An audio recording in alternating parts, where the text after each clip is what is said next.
السلام علیکم ناظرین، پروگرام رہنما کے ساتھ آپ کا میزبان مظفر اعجاز حاضر ہے، اور آج بھی ہمارے ساتھ ایک ایسا رہنما جس کا خاندان بھی رہنما، حسن اقبال صاحب، پاکستان مسلم لیگ نون کے رہنما ہمارے ساتھ موجود ہیں۔ حسن اقبال صاحب، خوش آمدید۔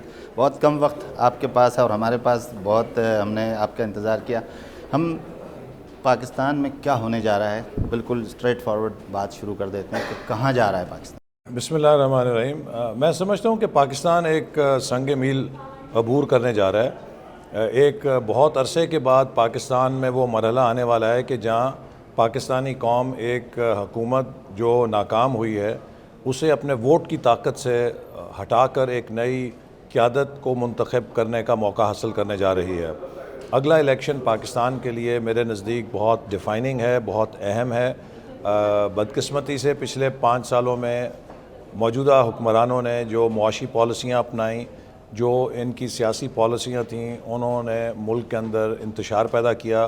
اس وقت میرے نزدیک پاکستان کا سب سے بڑا چیلنج ہماری اکانومی کا ہے، کیونکہ آج کے دور میں مضبوط ملک کے لیے مضبوط معیشت ضروری ہے، اور اگر آپ کی معیشت کمزور ہو جائے تو پھر آپ دیوالیہ بھی ہو جاتے ہیں۔ آپ کے بے روزگاری، غربت، مہنگائی، انرجی، خود مختاری، سب کچھ داؤ پہ لگ جاتا ہے۔ میں آپ کو مثال دوں گا، سوویت یونین دنیا کی سب سے بڑی نیوکلیر سپر پاور تھی، فوج بہت بڑی تھی۔ تو ایک سپر پاور کو ختم کرنے کے لیے آپ اسلحہ استعمال نہیں کرتے، اس کی اکانومی کو اگر آپ شیٹر کر دیں تو وہ سپر پاور بھی اپنا وجود کھو دیتی ہے۔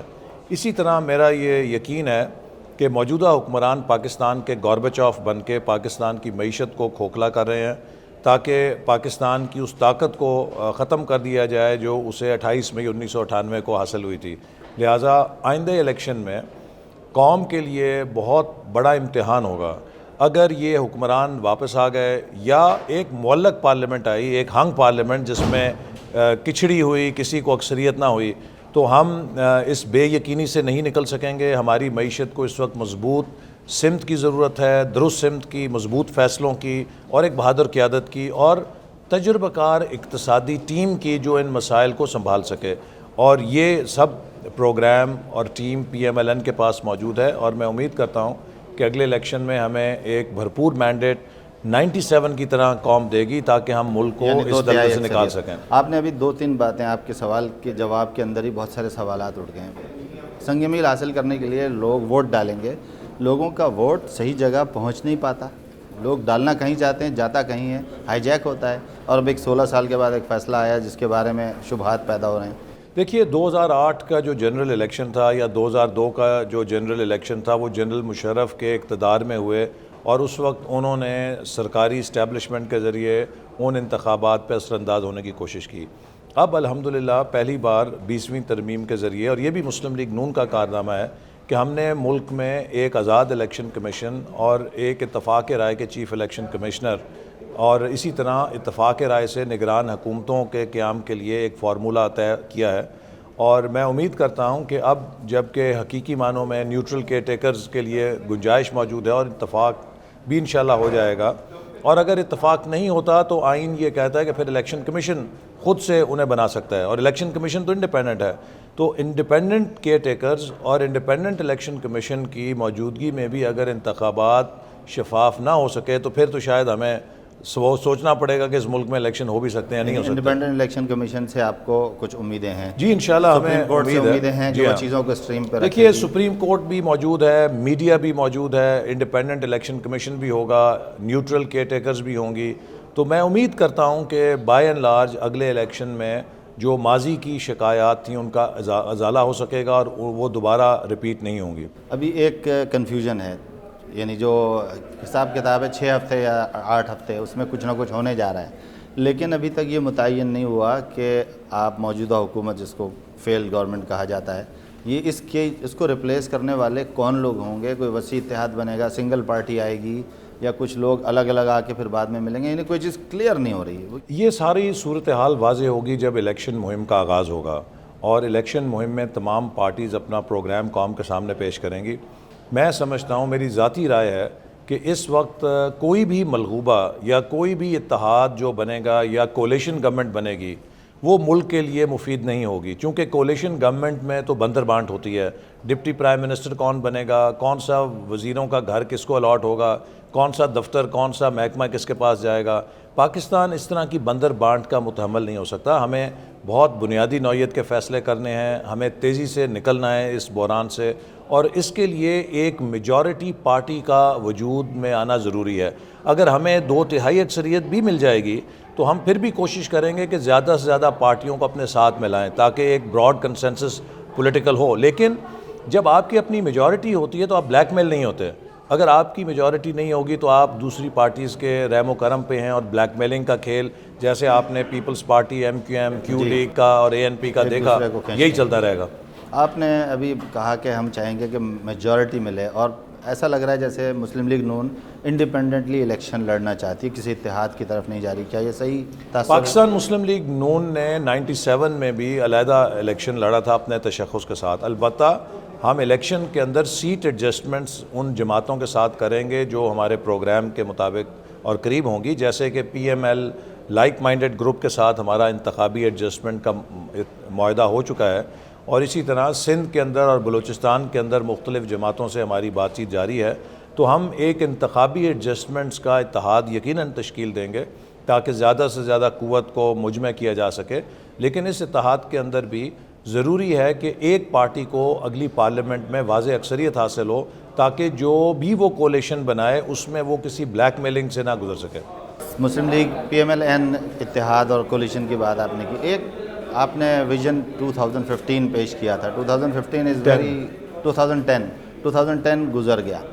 اب آپ کے پاس 4-5 ساڑھے 4 سال سے پنجاب حکومت ہے, تو اس کا کچھ حصہ وہاں امپلیمنٹ کیا آپ نے؟ دیکھیے, ہم نے جب 98 میں ویژن 2010 بنایا تھا تو اس کا مقصد یہ تھا کہ دنیا میں اس کے خالق بھی آپ ہی سمجھے جاتے ہیں, تو ماسٹر مائنڈ. اس کا مقصد یہ تھا کہ دنیا میں بہت بڑی تبدیلیاں ہو رہی ہیں, نالج ریولوشن آ گیا, گلوبلائزیشن ہے. اس کے علاوہ دنیا کے اندر جو ایک انفارمیشن ریولوشن ہے, اس سے آپ کی پوری ورلڈ اکانومی تبدیل ہو رہی ہے, قوموں کی کامیابی کے جو اصول ہیں وہ تبدیل ہو رہے ہیں. تو ہم کس طرح پاکستان کی معیشت کو بھی ایک نالج اکانومی میں ڈھال سکیں, اور اس کے لیے ہمارے پاس تو بنیادی انفراسٹرکچر ہی نہیں تھا.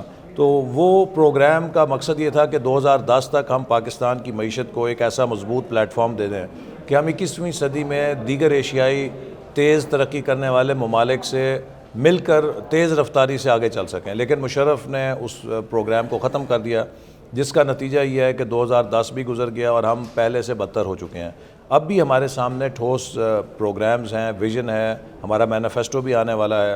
لیکن پنجاب کے اندر جو ہمیں محدود اختیار حاصل تھا, چونکہ ایک صوبے کی حکومت ملکی معیشت سے علیحدہ نہیں ہوتی.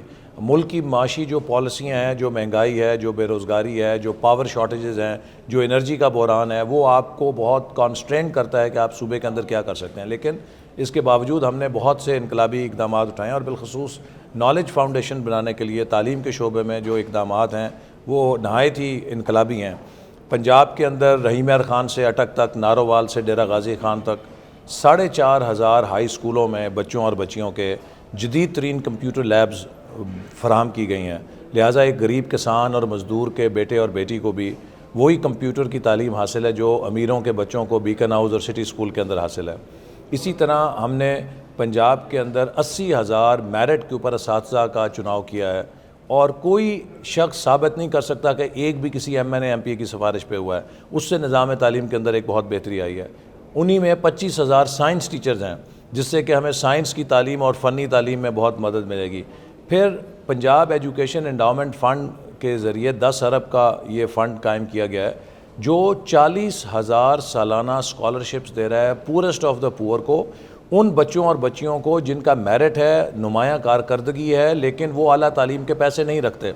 لہٰذا یہ 40,000 بچے بچیاں اپنی بہترین پسند کی بہترین تعلیمی اداروں میں اب تعلیم حاصل کرنے کے لیے ماں کے زیور بیچنے پہ مجبور نہیں ہیں. ان کو اعلیٰ ترین اداروں میں بہترین تعلیم مل رہی ہے, اور یہ پاکستان کے فیوچر موورز اینڈ شیکرز ہیں. اسی طرح جو دانش اسکول بنائے گئے ہیں, غریب اور پسماندہ گھروں کے بچوں اور بچیوں کو ہزاروں کی تعداد میں HSN کالج سے بہتر تعلیم مل رہی ہے, اور یہ پاکستان کے مستقبل کے معمار ثابت ہوں گے. تو یہ وہ اسی طرح یونیورسٹیوں میں جو لیپ ٹاپس ہم نے دیے ہیں, یہ پبلک سیکٹر یونیورسٹیز میں آگے لیپ ٹاپ کی طرف ہی میں آنے والا تھا. تو یہ سب وہ اقدامات ہیں کہ جو ہمیں علم کے راستے پر آگے لے کر جائیں گے, چونکہ مستقبل کی معیشت کی بنیاد نالج ہے. اس کو اسکینڈلائز کیا جا رہا ہے کہ لیپ ٹاپ دے کر جو ہے بچوں کو مطلب ایسے کوئی انقلاب نہیں آئے گا، اور دانش اسکولوں میں کوئی گڑبڑ ہے، کرپشن ہے. تو یہ آپ کہتے ہیں کہ ایچ ایس این سے بہتر تعلیم دی جا رہی ہے، اس کی کیا حقیقت ہے؟ دیکھیے میں یہ کہتا ہوں، میں آپ کو بھی دعوت دیتا ہوں، آپ خود جا کے دانش اسکول دیکھیں. یہ سب چیزیں کوئی آسمان میں تو نہیں ہے نا. جی جی. ہمارے جو بھی منصوبے ہیں وہ زمین پر بنے ہیں اور قوم کے لیے بنے اور قوم ان سے فائدہ اٹھا رہی ہے.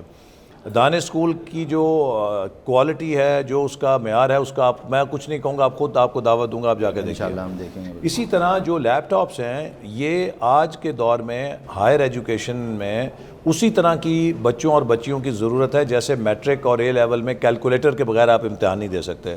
بہت ساری سٹڈیز آ چکی ہیں کہ یونیورسٹی میں وہ بچہ بچی جس کے پاس لیپ ٹاپ ہے اور جس کے پاس نہیں ہے، اس کی لرننگ میں کتنا فرق ہے. تو ہم نے یہ ٹول ان بچوں اور بچیوں کو دیا ہے جو افورڈ نہیں کر سکتے تھے، تاکہ ان کی دسترس امریکہ، یورپ، برطانیہ، جاپان اور جو دنیا کے بہترین مقالے لکھے جاتے ہیں ان تک ان کی رسائی ہو. لائبریریز میں وہ ڈیجیٹل ریسورسز کے ذریعے وہ بہترین لائبریریز میں جا کے اپنا کام کر سکیں، اپنی ریسرچ لکھ سکیں، اپنے مقالے تیار کر سکیں، اپنے اسائنمنٹس کر سکیں.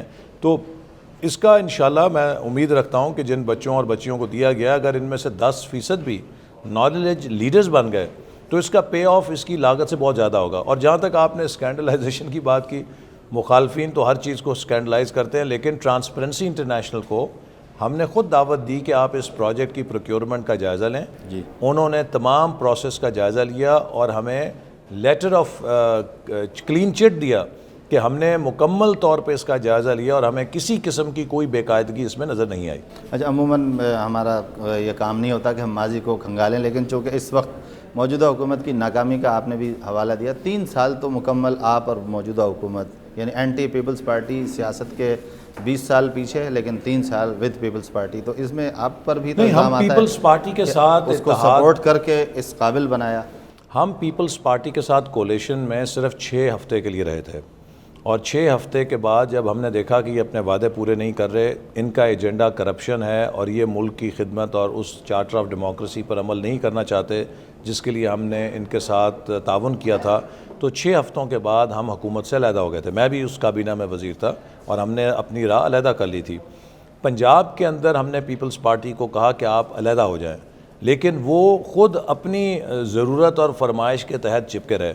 اور ہماری مجبوری یہ تھی کہ ہم نہیں چاہتے تھے کہ پنجاب کے اندر ہم کوئی ایسی رسا کشی پیدا کریں جس سے جو ہمارا ایجنڈا ہے وہ متاثر ہو. آپ کو معلوم ہے کہ پیپلز پارٹی نے پنجاب میں ہماری حکومت کو ڈی اسٹیبلائز کرنے کے لیے گورننس رول لگایا، جس سے سارا نظام ہمارا مومنٹم ٹوٹ گیا تھا اور کھینچتانی ٹوٹ گئی تھی.